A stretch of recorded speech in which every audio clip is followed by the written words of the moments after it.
The Great Wall is 6,000 kilometers made with stone and earth. Defense work of the Great Wall can be divided into three main parts: Mountain Pass City, Beacon Fire Site, and the main wall. The Mountain Pass City is a major defense stronghold along the Great Wall of the Ming Dynasty. Top generals and high-ranked officers were stationed there. Beacon Fire Sites are independent high platforms with attached houses and facilities to make smoke or start fire. The wall is the main construction work connecting strategic mountain passes and beacon fire sites into an integrated unit. The Summer Palace is located northwest of Beijing and is the best preserved imperial garden in the world and the largest of its kind that still is in existence in China today.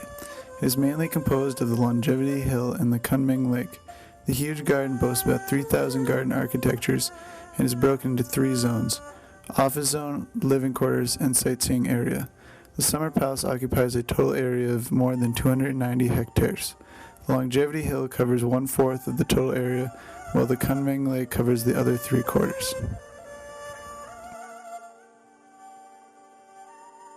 The Temple of Heaven is an amazing complex and perfect fusion of art and architecture. It is the most impressive imperial temple of the Ming and Qing dynasties in China. The temple is actually made from three separate parts. The northwest part is the Hall of Prayers for an abundant harvest. This building is over 110 feet tall and 100 feet in diameter. The second section is a small circular building which used to house the tablets of heaven and the bodies of deceased emperors. The final part is known as the Altar of Heaven. The design of the Forbidden City was meticulously planned to reflect philosophical and religious principles, and above all to symbolize the majesty of imperial power. Yellow is the color of the emperor. Almost all the roofs in the Forbidden City bear yellow glazed tiles. The main halls of the outer and inner courts are all arranged in groups of three. The sloping ridges of building roofs are decorated with lines of statues. The number of statues represents the status of the building. The more statues, the higher the status of the building. The layout of buildings follow ancient Chinese customs laid down in the Classic of Rites. Thus, ancestral temples are in the front of the palace. Storage areas are placed in front of the palace complex, and residences in the back. On the third floor of the Beijing City Planning Museum, you can find a very impressive glass floor covering half of the entire hall, under which a scale model and aerial photographs of the city are exhibited. The sound and light show that helps to highlight different parts of the city is very unique.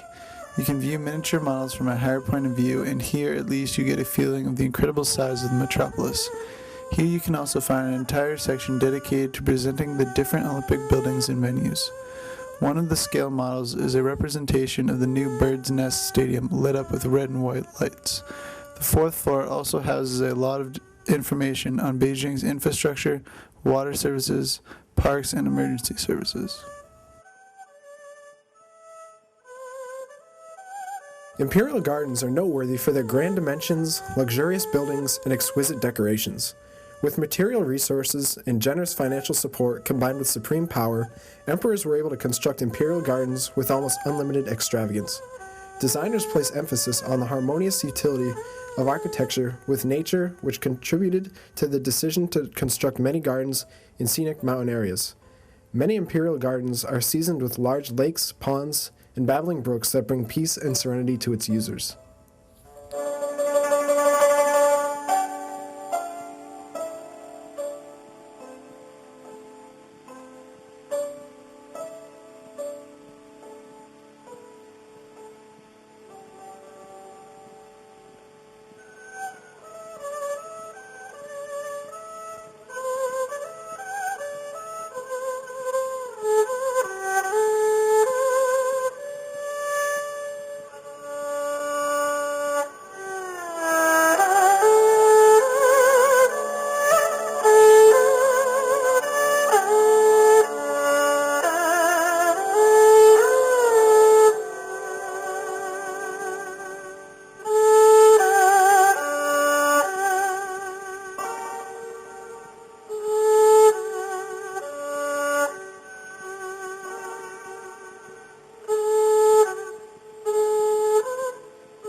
Yangshao borders the Li River on one side and is situated on a small plain between a number of peaks. Two main roads run away from the water and form the central part of town, Chinese Street, and West Street.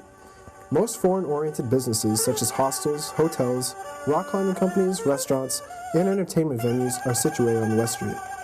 The Li River is a river in the Guangxi province.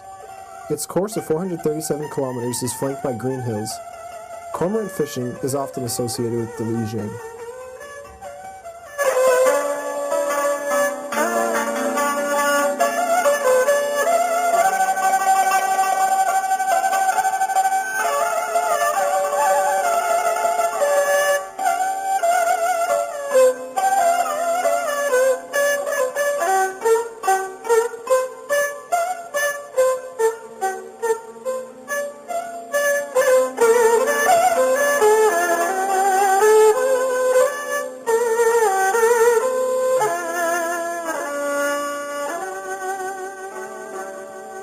The China National Silk Museum, opened in February of 1992 with a total area of 10,000 square meters, is located at the foot of the Huang Hill by the beautiful side of the West Lake.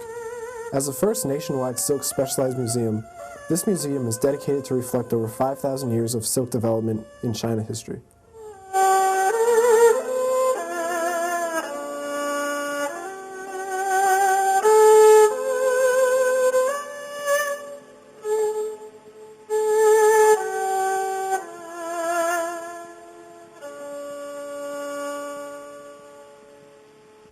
Completed in 2006 by the famous Chinese-American architect Liao Mingpei, the Suzhou Museum boasts high modernist architecture through materials like stone, concrete, glass, and steel. Considered one of the most successful architects of the 20th century, Liao Mingpei's designs can be seen in countries throughout the world.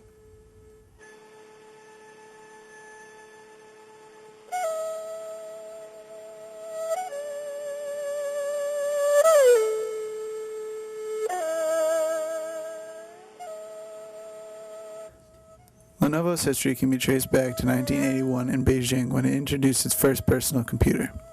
Now Lenovo has sales headquarters in North Carolina, Paris, and Singapore. They also have manufacturing centers in Shanghai and India. Its first portable computer premiered in 1984. Lenovo is also a proud supporter of the Olympics, first in Torino, Italy in 2006, and now in the upcoming Summer Olympics in 2008.